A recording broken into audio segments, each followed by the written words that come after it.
Capítulo 14. Como vencer os 6 fantasmas do medo.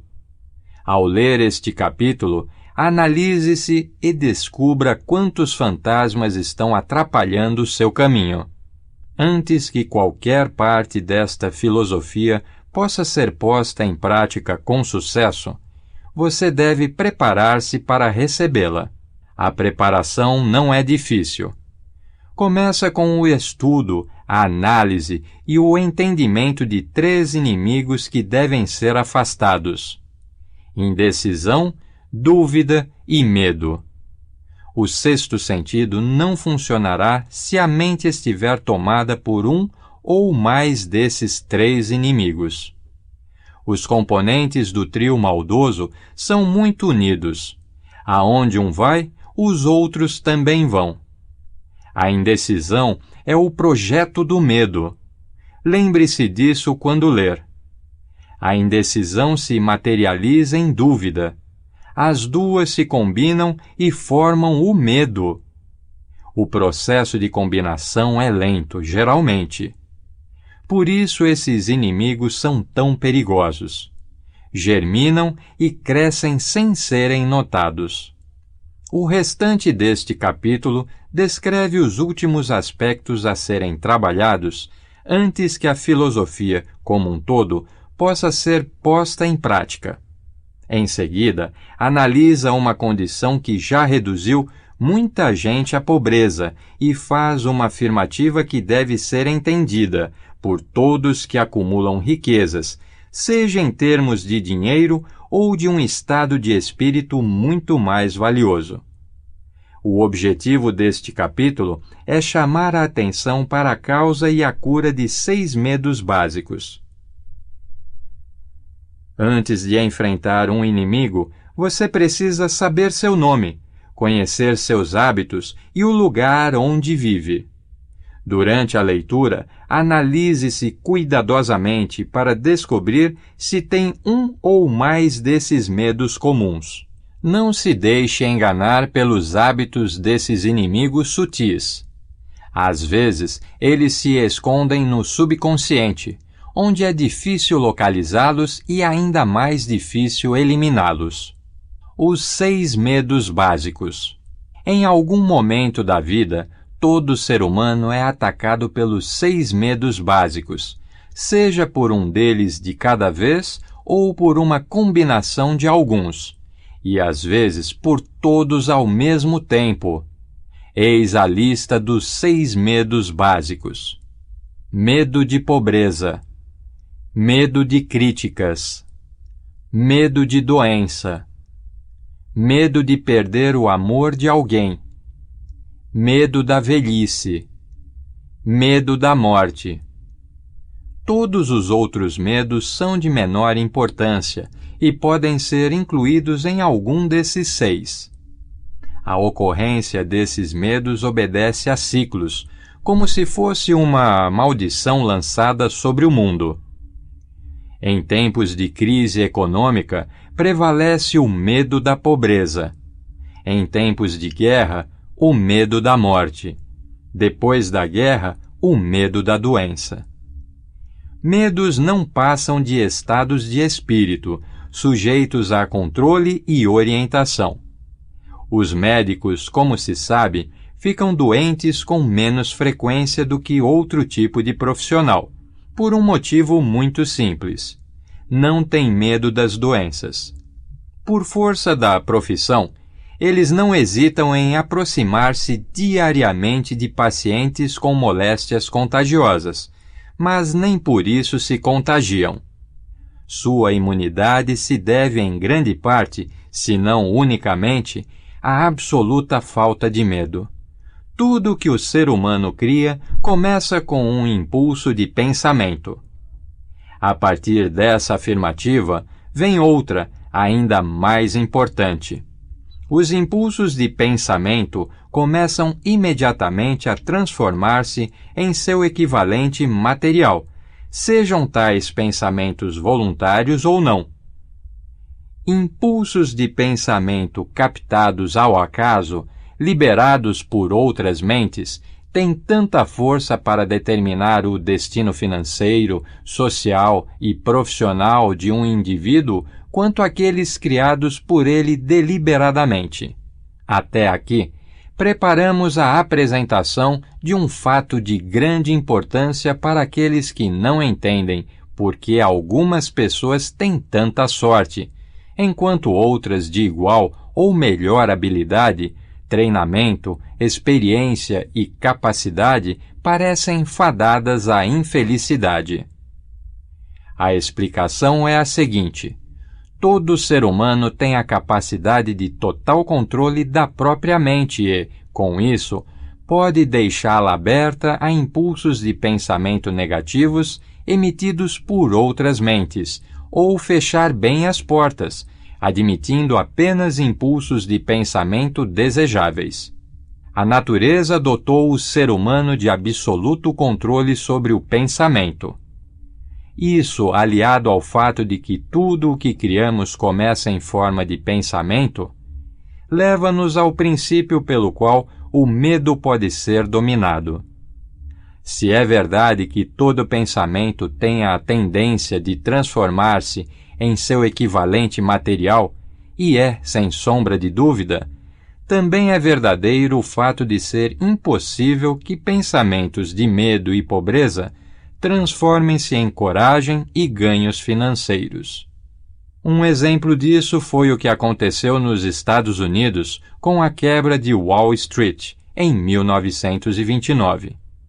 Lenta, mas seguramente, o pensamento do povo em geral materializou-se, resultando no momento histórico conhecido como depressão, em cumprimento às leis da natureza. O medo da pobreza. Entre pobreza e riqueza não pode haver acordo. As estradas que levam a uma e a outra seguem direções opostas. Se você quer riqueza, recuse-se a aceitar qualquer circunstância que leve à pobreza. A palavra, entre aspas, riqueza, é empregada aqui em sentido amplo, significando condições financeiras, espirituais, mentais e materiais. O ponto de partida do caminho que leva à riqueza é o desejo. No primeiro capítulo, há instruções detalhadas para o uso adequado do desejo. Neste capítulo, que fala sobre medo, você terá instruções completas para preparar a sua mente para fazer uso prático do desejo. Neste momento, aceite o desafio de determinar quanto desta filosofia você conseguiu absorver.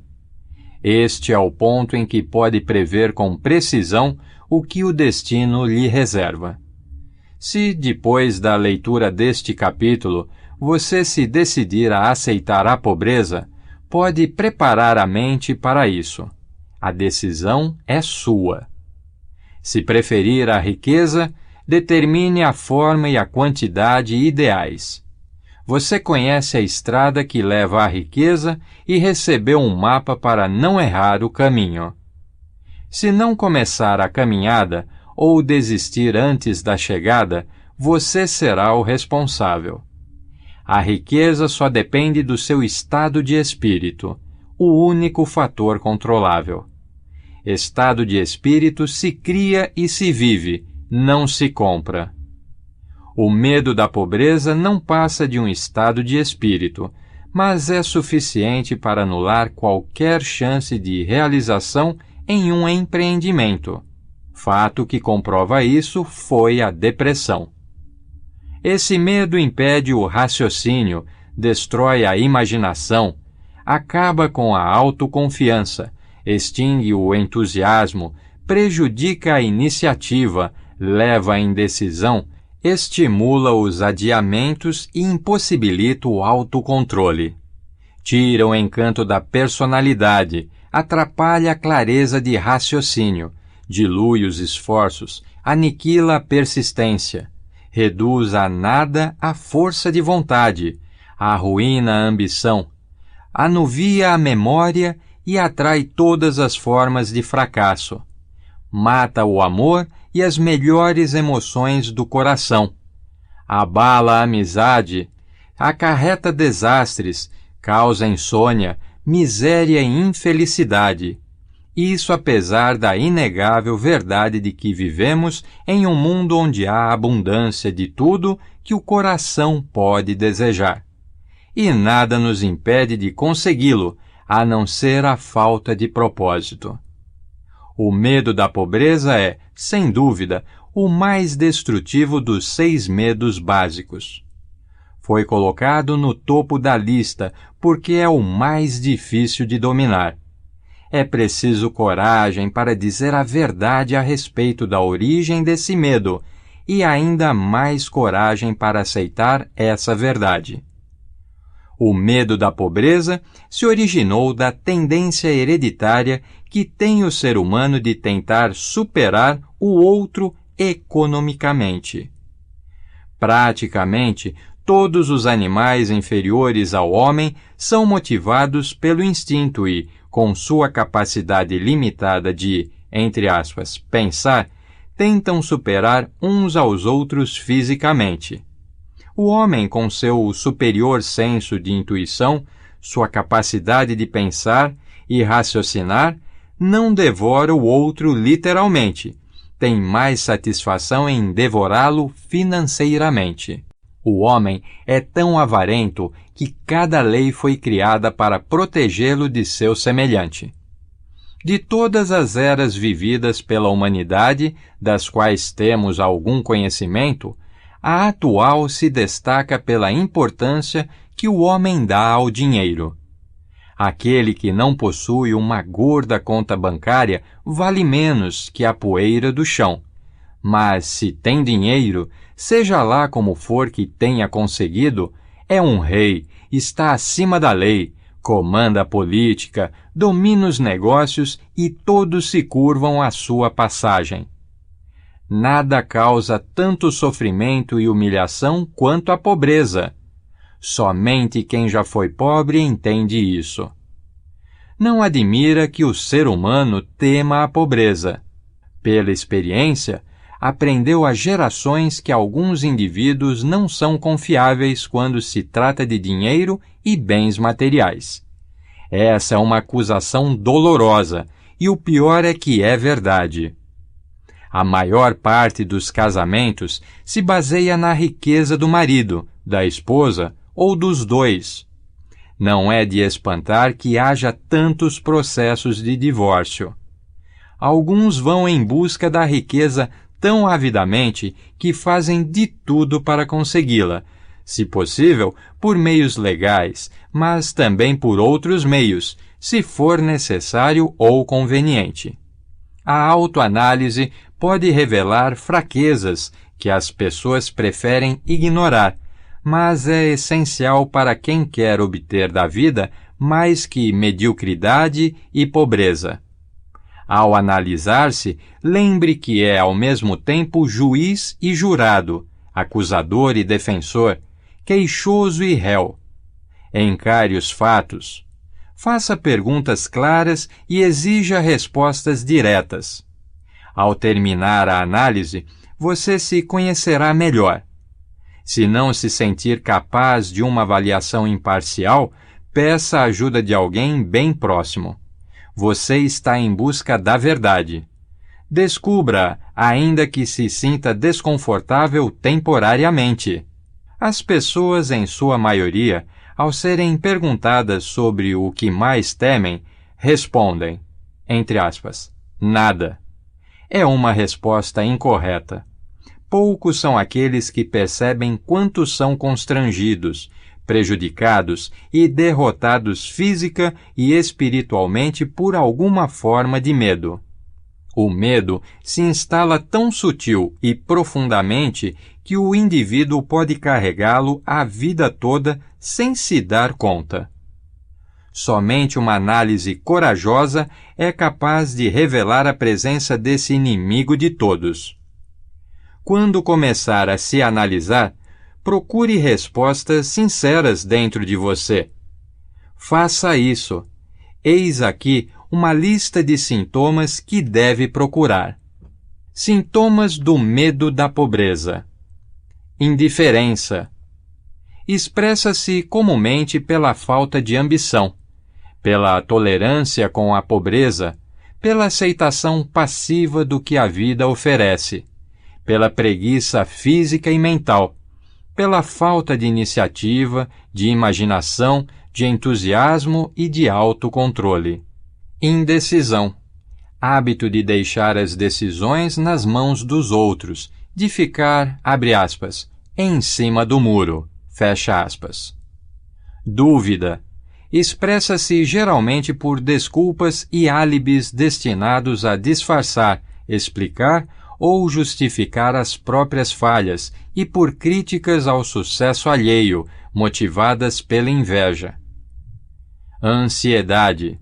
Expressa-se comumente pelo hábito da pessoa de encontrar defeitos nos outros, pela tendência a gastar mais do que ganha, pelo desleixo com a própria aparência e pelo ar carrancudo, pelo abuso de álcool e drogas, por nervosismo, desequilíbrio, insegurança e constrangimento. Excesso de precaução. Expressa-se pelo hábito de ver tudo pelo lado negativo, pensando e falando em possíveis falhas, em vez de concentrar-se nos meios de alcançar o sucesso. A pessoa conhece os motivos do fracasso, mas nada faz para superá-los.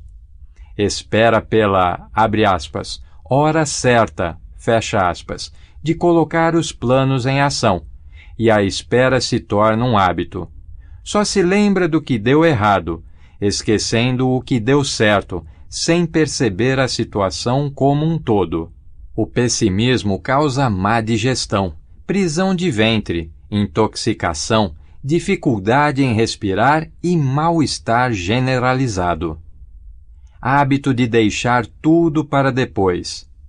Expressa-se pelo hábito de deixar para amanhã o que deveria ter sido feito no ano passado, pelo desperdício de tempo na criação de desculpas para o não cumprimento das tarefas e pela fuga às responsabilidades. Esse sintoma está intimamente ligado ao excesso de precaução, à ansiedade e à dúvida. Recusa em aceitar a responsabilidade quando isso pode ser evitado. O indivíduo prefere desistir a lutar pelo que deseja. Prefere ceder às dificuldades a utilizá-las como degraus para o sucesso. Prefere contentar-se com o pouco que a vida lhe oferece a buscar prosperidade, prazer e felicidade. Ele planeja o que fazer se e quando for vencido pelo fracasso, em vez de afastar qualquer possibilidade de bater em retirada. Falta-lhe autoconfiança, firmeza de propósito, autocontrole, iniciativa, entusiasmo, ambição, bom senso e capacidade de raciocínio. Ele espera a pobreza, em vez de buscar a riqueza. Em geral, une-se a outros que têm atitudes semelhantes. O dinheiro tem importância. Abre aspas. Por que escreveu um livro sobre dinheiro? Por que medir a riqueza apenas em termos financeiros? Fecha aspas. São as perguntas que muitos me fazem. Acreditam, com razão, haver formas de riqueza mais desejáveis do que o dinheiro.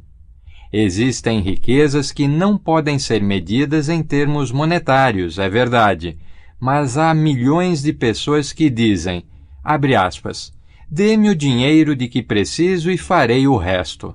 Fecha aspas. A principal razão que me levou a escrever este livro sobre como ganhar dinheiro é o fato de crises financeiras terem provocado em muitas pessoas o medo da pobreza. Westbrook Pegler, em The New York World Telegram, descreve a situação. Abre aspas. O dinheiro não passa de discos de metal ou folhas de papel, e existem tesouros do coração e da alma que ele não compra. mas o indivíduo que se vê completamente sem dinheiro não consegue lembrar-se disso nem manter o ânimo. Observe o homem arruinado, sem teto, sem emprego. Veja seus ombros caídos, o andar vacilante, o olhar perdido. Ele não consegue escapar a um sentimento de inferioridade em relação aos que têm emprego e uma vida organizada, ainda que se reconheça superior a eles em caráter, inteligência ou capacidade. Esses outros, por sua vez, ainda que sejam amigos, sentem-se de certa forma superiores, talvez inconscientemente, considerando aquele que está em dificuldades como uma vítima. Pedir dinheiro emprestado é uma solução apenas temporária e nunca suficiente para manter o padrão de vida anterior.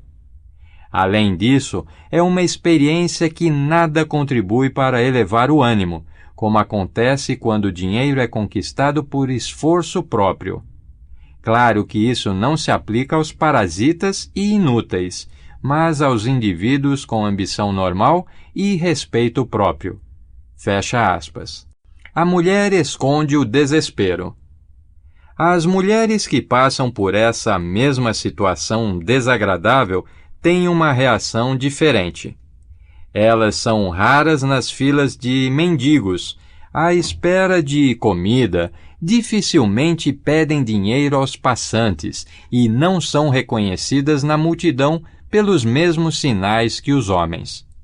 Claro que não me refiro àquelas que, nas grandes cidades, quase igualam o número de moradores de rua do sexo masculino.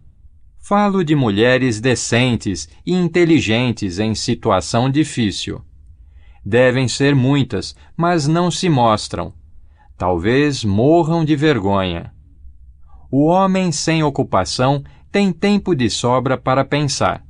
Pode percorrer quilômetros atendendo a um anúncio de emprego e, ao chegar lá, descobrir que a vaga já foi ocupada, ou que se trata de uma daquelas colocações que não oferecem salário, e sim uma comissão sobre a venda de bugigangas inúteis que ninguém compraria, exceto por piedade. De volta ao ponto de partida, ele se vê novamente sozinho e sem rumo. Então, anda e anda. Admira as vitrines cheias de objetos luxuosos a que não tem acesso e, sentindo-se inferior, cede o lugar a quem esteja realmente interessado em comprar. Ele vagueia pela estação ferroviária ou entra em uma biblioteca para dar descanso às pernas e enxugar o suor, mas, como não encontra emprego ali, logo retoma a caminhada. Ele não sabe, mas, se seu aspecto não revelasse a dificuldade da situação que atravessa, sua falta de objetivo o faria. Ainda que estivesse bem vestido, com as roupas que ficaram dos tempos em que tinha emprego fixo, seria denunciado pelo ar abatido. O dinheiro faz diferença. Ele vê milhares de indivíduos, ferroviários, vendedores, químicos, contadores, ocupados com seus trabalhos e os inveja do fundo da alma. Todos têm sua independência, conservam o respeito próprio e a coragem. Ele, por sua vez, simplesmente não consegue convencer-se de que é uma boa pessoa, embora chegue a um veredicto favorável a respeito de si mesmo. O dinheiro faz diferença. Com pouco dinheiro, voltaria a ser ele mesmo. Alguns empregadores se aproveitam da situação dos desempregados. Agências de emprego distribuem cartõezinhos coloridos, oferecendo vagas em troca de salários insignificantes, mas nunca boas colocações. Vi um anúncio solicitando um funcionário para atender pedidos por telefone em uma lanchonete, das 23 horas às 2 horas, em troca de um salário baixíssimo. Além de exigir que o candidato escrevesse bem, o anúncio pedia abre aspas, declarar religião, fecha aspas. Não é uma afronta oferecer um salário miserável e ainda querer saber a religião do candidato? Pois é o que se oferece aos desempregados. Medo de críticas. Não se pode afirmar com certeza a origem do medo de críticas, mas uma coisa é certa: ele é bastante desenvolvido.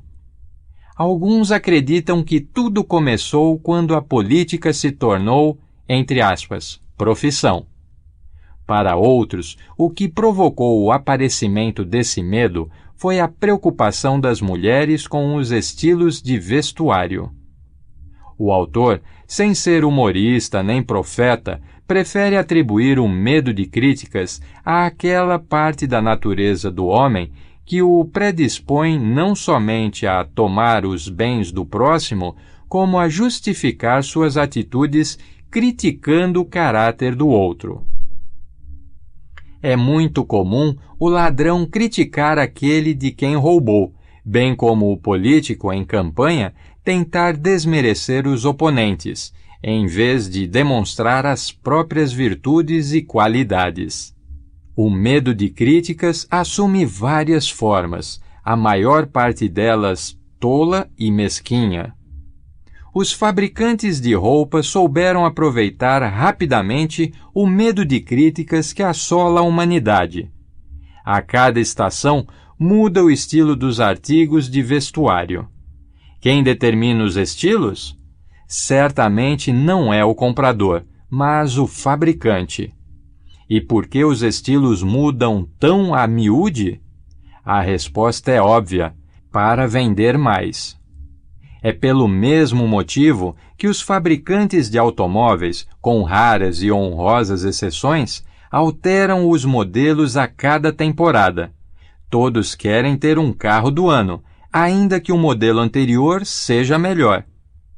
Até aqui, descrevemos comportamentos sob a influência do medo de críticas acerca de aspectos menos importantes da vida. Vamos agora examinar o comportamento humano quando esse medo afeta os mais importantes aspectos dos relacionamentos. Tomemos, por exemplo, uma pessoa que tem alcançado a idade da maturidade mental, entre 35 e 40 anos em média. Se fosse possível ler seus pensamentos, encontraríamos uma forte descrença na maior parte dos mitos que lhes foram transmitidos por dogmatistas e teólogos anos antes. Muito raramente, porém, você encontrará alguém com coragem de expressar sua opinião. Quando pressionadas, as pessoas, em sua maioria, preferem mentir a admitir que não acreditam nas histórias associadas à forma de religião que mantinha presos os fiéis antes da era da informação e das descobertas científicas. Porque o indivíduo médio, mesmo nestes dias de esclarecimento, esquiva-se a negar sua crença nos mitos que foram a base da maioria das religiões há algumas décadas? A resposta é: por medo das críticas. Homens e mulheres arderam em fogueiras por terem ousado expressar sua descrença em fantasmas. Não admira que tenhamos herdado uma consciência que nos faz temer a crítica. Houve um tempo, nem tão longe assim, em que a crítica acarretava punições severas, o que ainda acontece em alguns países. O medo de críticas rouba a iniciativa, destrói a capacidade imaginativa, limita a individualidade, mata a autoconfiança e prejudica o ser humano de muitas outras maneiras. Às vezes, os pais causam danos irreparáveis aos filhos ao criticá-los. A mãe de um dos meus companheiros de juventude costumava castigá-lo fisicamente quase todos os dias e sempre completava com um comentário. Abre aspas. Antes dos 20 anos, você vai estar na cadeia. Fecha aspas. Aos 17, ele estava na casa de correção. A crítica é uma forma de serviço que todo mundo tem em estoque e apressa-se a prestar sem cobrar, quer haja ou não uma solicitação. Os parentes mais próximos costumam ser os piores críticos. Deveria ser considerado crime. Na verdade, é um crime da pior espécie. Pai ou mãe incutirem complexos de inferioridade na mente dos filhos, por meio de censuras desnecessárias. Os patrões que conhecem a natureza humana conseguem o máximo de seus empregados, oferecendo sugestões construtivas em vez de críticas. O mesmo podem fazer os pais. A crítica planta no coração medo e ressentimento, nunca amor e afeto. Sintomas do medo de críticas. Esse medo é quase tão comum quanto o medo da pobreza e tem os mesmos efeitos prejudiciais para a realização pessoal, principalmente porque destrói a iniciativa e inibe o exercício da imaginação. Seus principais sintomas são: constrangimento, expressa-se geralmente por nervosismo, timidez em conversas e encontros com estranhos, dificuldade em fixar o olhar e movimentos desajeitados de mãos, braços e pernas. Desequilíbrio, expressa-se por instabilidade da voz, nervosismo na presença de outras pessoas, falhas de memória e má postura corporal. Fraqueza de personalidade, falta de firmeza nas decisões, de encanto pessoal e da capacidade de expressar opiniões com segurança. Hábito de fugir dos problemas em vez de enfrentá-los. Concordância com opiniões alheias sem maiores ponderações. Complexo de inferioridade. O indivíduo expressa por palavras e atos quanto se acha superior, como meio de esconder um sentimento de inferioridade. Usa palavras, entre aspas, difíceis para impressionar, muitas vezes sem conhecer seu significado. Imita o comportamento, o modo de falar e vestir de outras pessoas. Gaba-se de realizações imaginárias, o que lhe dá um ar de falsa superioridade. Extravagância, hábito de ostentar, gastando mais do que ganha. Falta de iniciativa.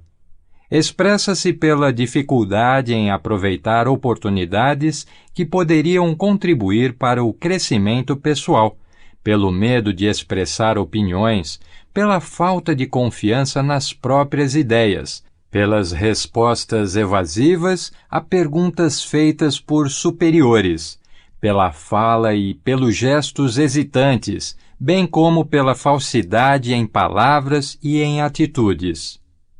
Falta de ambição. Expressa-se por apatia física e mental, pouca assertividade, lentidão na tomada de decisões, facilidade de sofrer influências externas, hábito de elogiar pela frente e criticar pelas costas, aceitação passiva das derrotas, abandono das tarefas ao menor sinal de oposição, suspeitas infundadas, fuga à responsabilidade pelos próprios erros e falta de tato nas palavras e atitudes. Medo de doenças.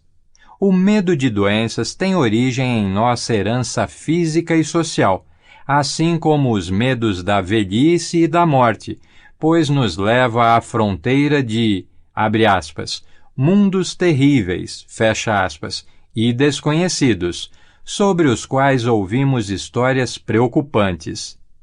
É bastante comum, também, a ideia de que, abre aspas, vendedores de saúde, fecha aspas, pouco éticos, contribuem para manter vivo o medo de doenças. O ser humano teme a doença sobretudo por causa das imagens terríveis sobre a morte plantadas em sua mente. Além disso, preocupa-se com o custo do tratamento. Um médico conceituado avaliou em 75% a incidência de hipocondria, doenças imaginárias, no total de pessoas que vão ao consultório. Já se provou que o medo de estar doente, ainda que sem o menor fundamento, frequentemente produz os sintomas físicos da doença temida.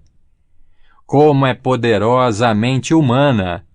Tanto constrói como destrói. Distribuidores de medicamentos acumularam fortunas aproveitando-se dessa fraqueza. Há alguns anos, o pessoal da revista Collier's Weekly Magazine, descontente com a situação, promoveu uma forte campanha contra alguns elementos antiéticos da indústria farmacêutica. Durante a Segunda Guerra Mundial, quando houve uma epidemia de gripe em Nova York, o prefeito adotou medidas drásticas para impedir os danos causados pelo medo que os habitantes da cidade tinham de adoecer. Ele convocou os representantes da imprensa escrita e disse: Senhores, quero pedir que não publiquem matérias alarmistas sobre a epidemia de gripe. Se não pudermos contar com a sua cooperação, chegaremos a uma situação incontrolável. Os jornais deixaram de publicar histórias sobre a gripe e, em um mês, a epidemia estava controlada. Alguns anos atrás, experiências provaram que as pessoas podem adoecer por sugestão. Foi pedido a 3 pessoas que visitassem separadamente um amigo que seria a, entre aspas, vítima. A primeira, ao chegar, perguntou: "O que você tem? Parece doente." A resposta foi um despreocupado, abre aspas, "Nada, estou bem." Fecha aspas. Quando o segundo visitante repetiu o comentário feito pelo primeiro, a resposta foi outra: "Não sei, mas não me sinto bem." E ao terceiro visitante, a, entre aspas, vítima, admitiu francamente que tinha alguma doença. Se duvida, experimente, mas não exagere. Existe uma seita religiosa cujos membros se vingam dos inimigos pelo método da feitiçaria. Lançam uma praga sobre a vítima. Existem fortes indícios de que a doença às vezes começa sob a forma de um impulso de pensamento negativo, que pode passar de uma mente para outra, por sugestão ou ser criado pelo próprio indivíduo. Um homem com mais sabedoria do que poderia fazer supor esse incidente disse certa vez: "Quando alguém me pergunta como me sinto, tenho vontade de responder com um soco." O médico aconselha o paciente a, abre aspas, mudar de ares, fecha aspas, para curar-se quando há necessidade de que este adote uma nova atitude mental. A semente do medo da doença vive em toda a mente humana. Preocupações, medo, desânimo, decepções amorosas e problemas profissionais fazem a semente germinar. As fases conturbadas mantêm os médicos ocupados, pois qualquer tipo de pensamento negativo pode causar doenças. Desapontamentos no amor e na profissão ocupam o topo da lista de razões para o medo da doença. Uma decepção no amor levou um rapaz ao hospital, onde ficou meses entre a vida e a morte, até que foi convocado um especialista em terapia pela sugestão.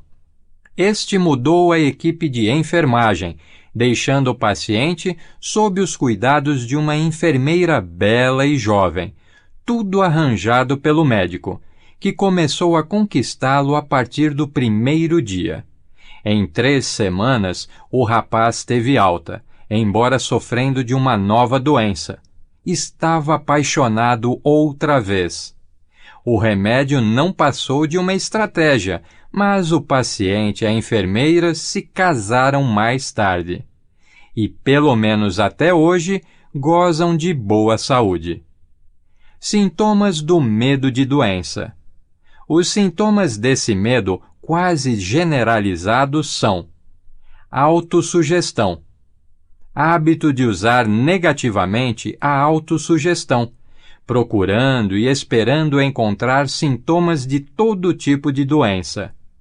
Prazer em doenças imaginárias, falando delas como se fossem reais. Hábito de experimentar todos os remédios e tratamentos sugeridos.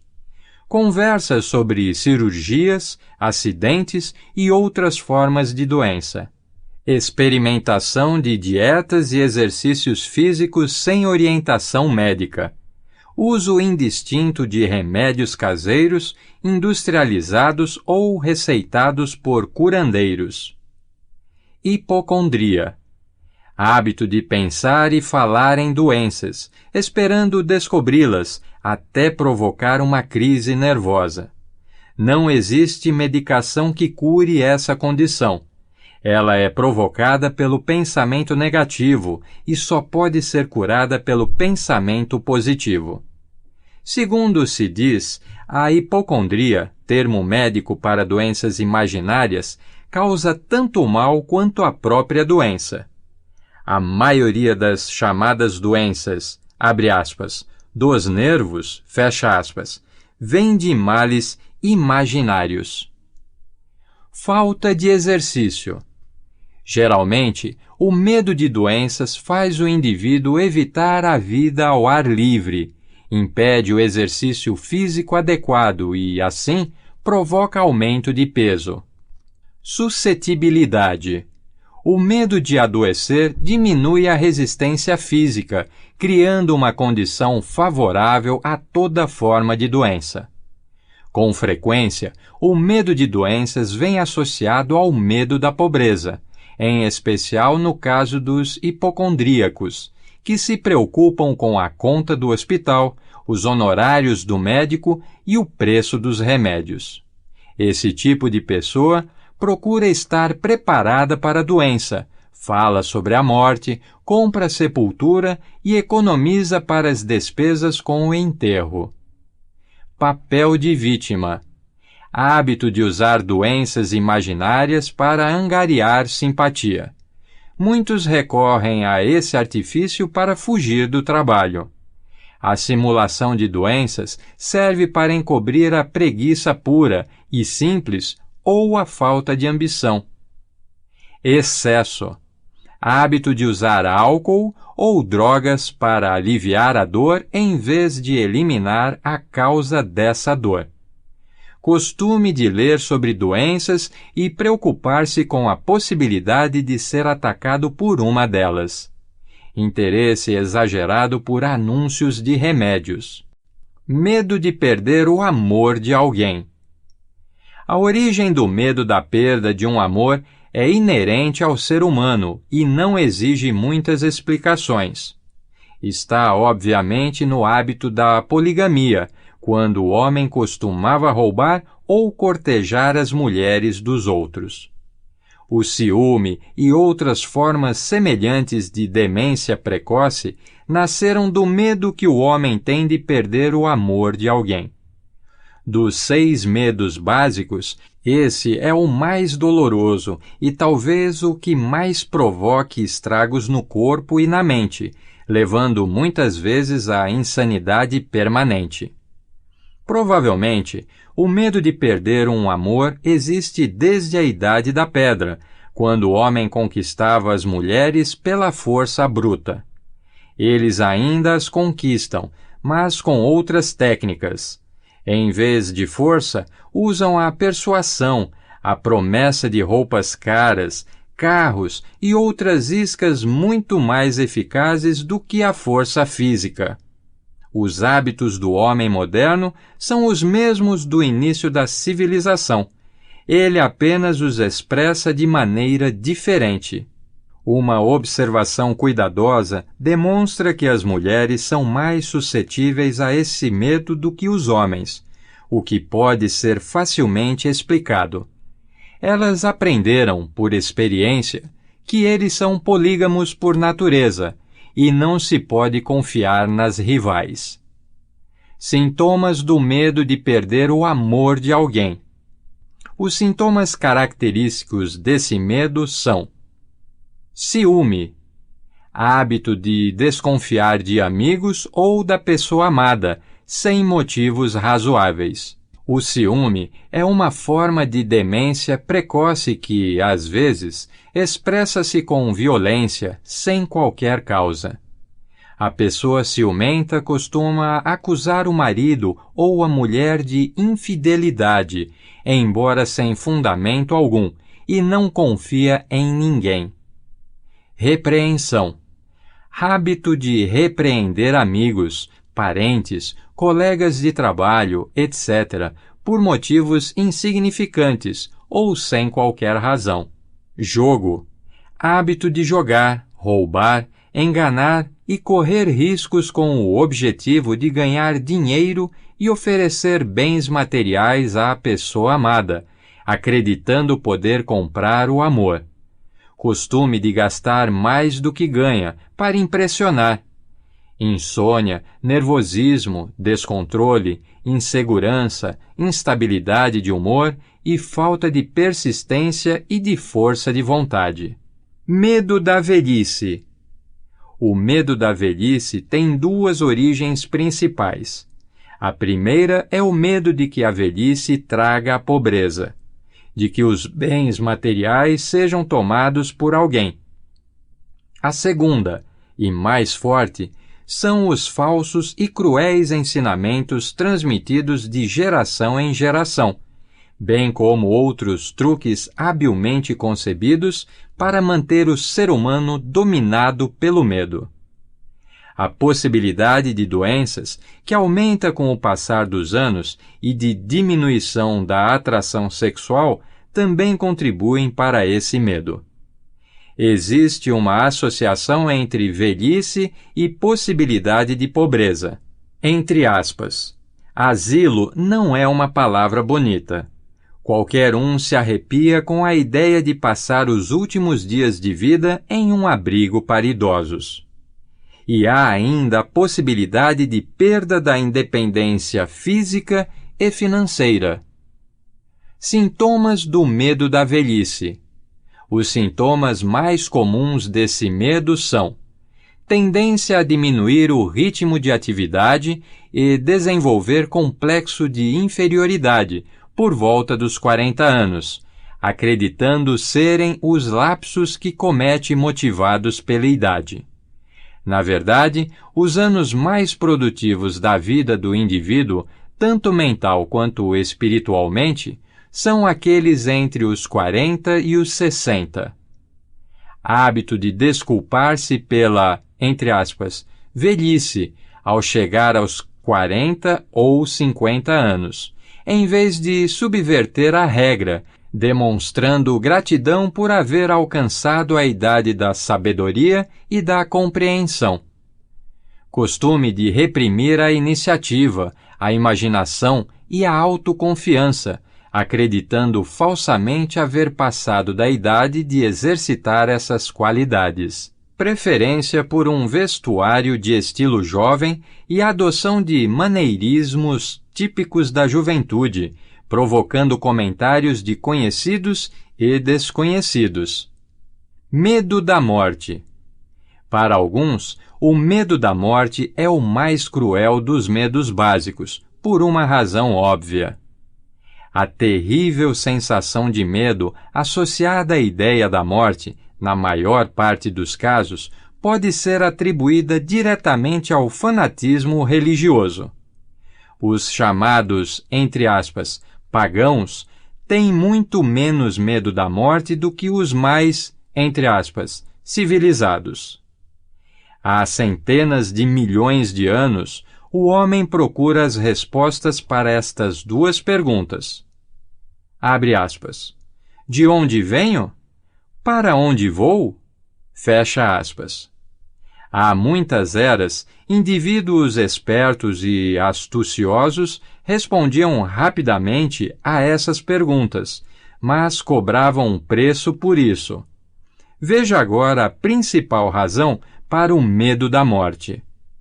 Abre aspas.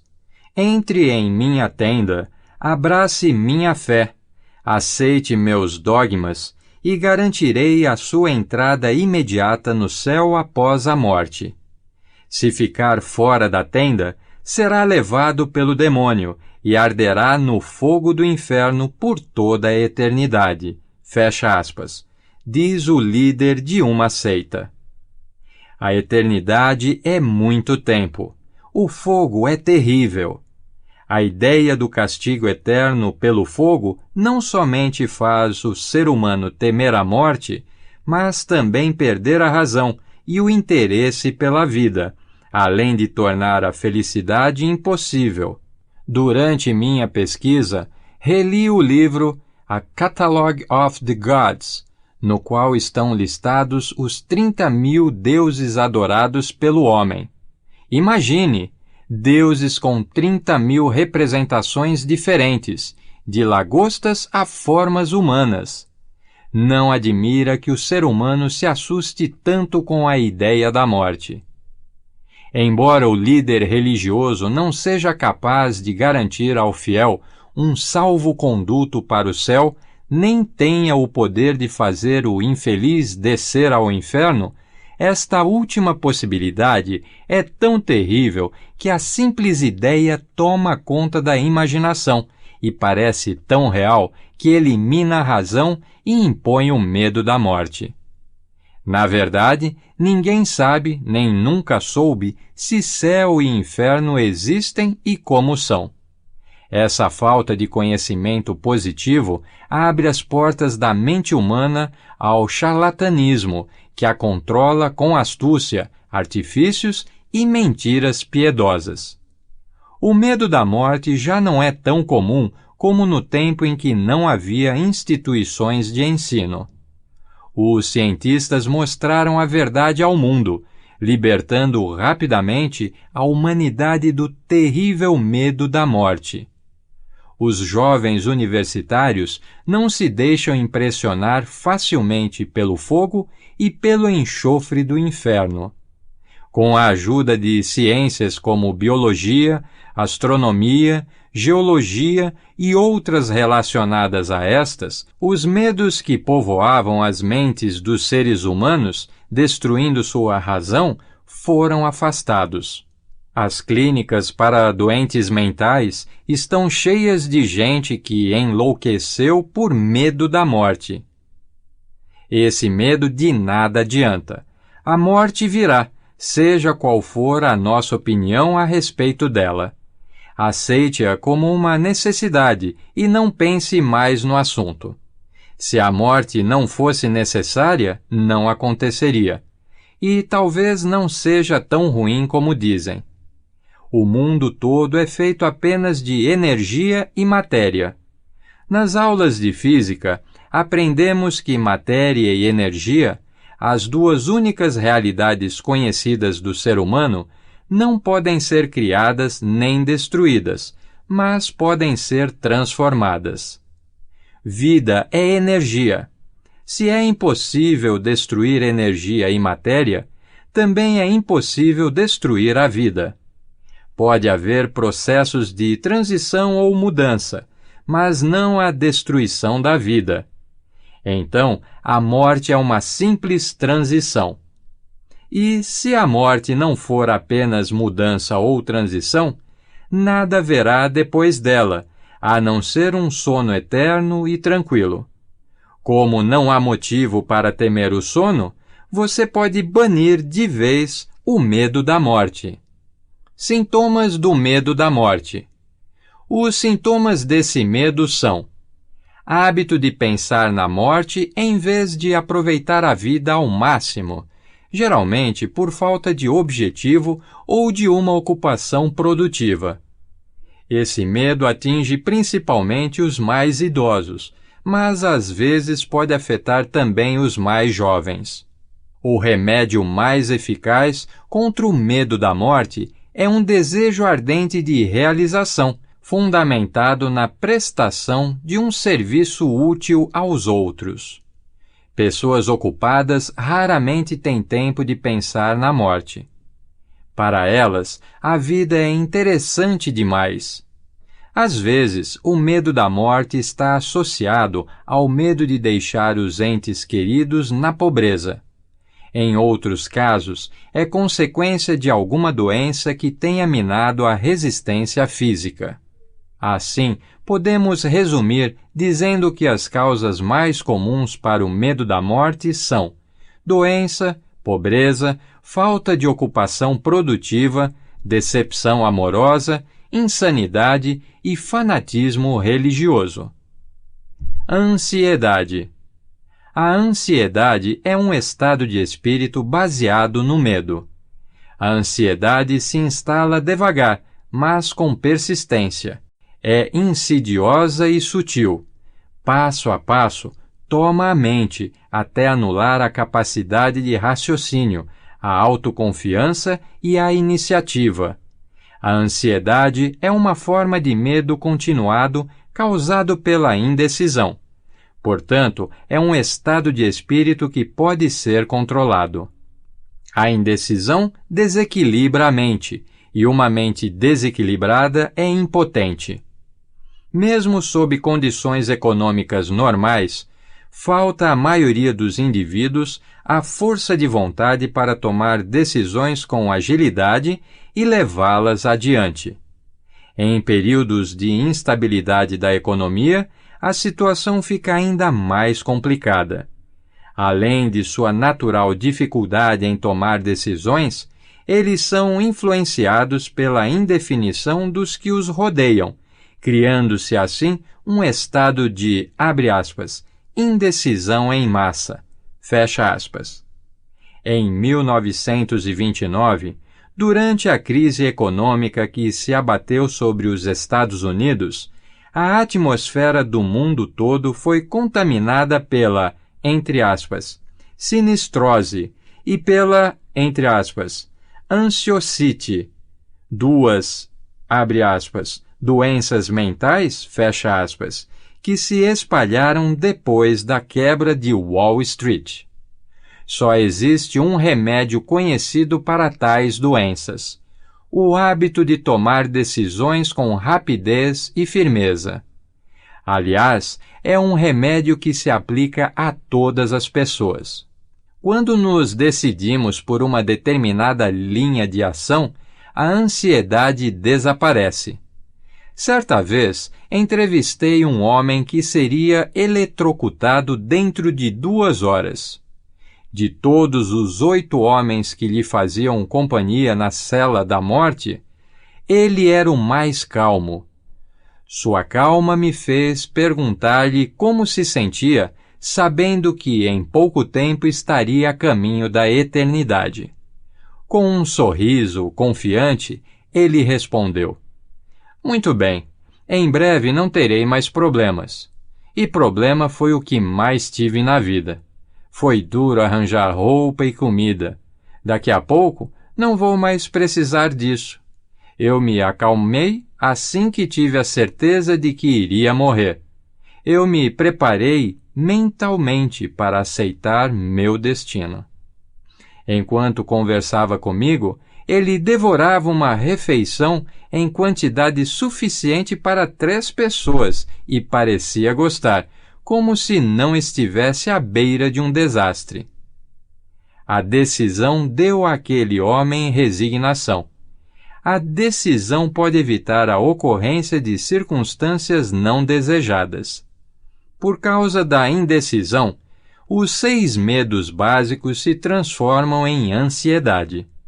Se quer livrar-se para sempre do medo da morte, tome a decisão de aceitá-la como um acontecimento inevitável.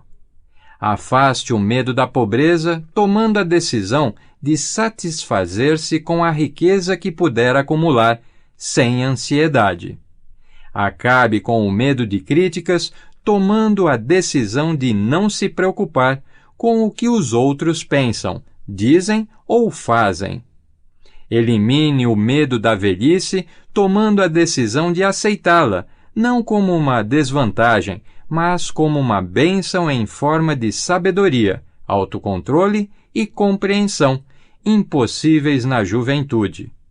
Abandone o medo da doença, tomando a decisão de esquecer os sintomas. Domine o medo de perder a pessoa amada, tomando a decisão de viver bem, sem amor, se for necessário. Evite todas as formas de ansiedade, reconhecendo que nada na vida vale um preço tão elevado. A partir de então, terá equilíbrio, paz de espírito e calma, que levam à felicidade. Aquele que tem a mente tomada pelo medo não somente destrói as próprias chances de agir com inteligência, como transmite vibrações negativas às mentes de outros com quem entra em contato, destruindo assim as chances deles. Até os cães e os cavalos sabem quando o dono é medroso. Eles captam as vibrações emitidas pelo ser humano e agem de acordo. No reino animal, mesmo aqueles cuja inteligência é menos desenvolvida conseguem captar vibrações. Por um processo desconhecido, as abelhas atacam mais as pessoas cuja mente registra medo, poupando aquelas que se sentem mais à vontade. As vibrações de medo passam de uma mente a outra com a mesma rapidez com que o som da voz humana vai da emissora de rádio à estação receptora, e pelo mesmo meio. A telepatia é uma realidade. Os pensamentos passam de uma mente a outra, com ou sem conhecimento por parte de quem emite e de quem capta. É praticamente certo que aquele que expressa verbalmente pensamentos negativos ou destrutivos venha a passar pela mesma experiência que desejou ser vivida por outra pessoa. A emissão de impulsos de pensamento destrutivos, sem verbalização, também tem uma espécie de, abre aspas, efeito bumerangue, fecha aspas, que pode manifestar-se de diversas formas. A primeira, e talvez a mais importante, é a seguinte: o indivíduo que emite pensamentos de natureza destrutiva tem prejudicado a sua faculdade de imaginação criativa. A segunda é que, ao carregar na mente emoções destrutivas, o indivíduo desenvolve uma personalidade negativa que repele as pessoas, frequentemente convertendo-as em antagonistas. A terceira desvantagem reside em um fato significativo. Os impulsos de pensamento negativo, além de fazerem mal aos outros, integram-se ao subconsciente de quem os emite, tornando-se parte do caráter dessa pessoa. O pensamento não segue um determinado rumo e pronto. Ele se espalha em todas as direções, através do éter, e também integra-se permanentemente ao subconsciente daquele que o emitiu. Presume-se que o seu objetivo na vida seja alcançar o sucesso. Para isso, você precisa de paz de espírito, do atendimento de suas necessidades básicas e, acima de tudo, de felicidade. Tudo isso começa na forma de impulsos de pensamento. Você pode controlar a sua mente, alimentando-a com impulsos de pensamento à sua escolha. Talvez privilégio é acompanhado da responsabilidade de usá-los construtivamente. Assim como administra os pensamentos, você comanda o seu destino terreno. Você pode influenciar diretamente o ambiente e até controlá-lo em alguns aspectos, dando à vida a feição que deseja, ou abrir mão dessa possibilidade, lançando-se ao, abre aspas, oceano das circunstâncias, fecha aspas, e vagando para lá e para cá, ao sabor das ondas.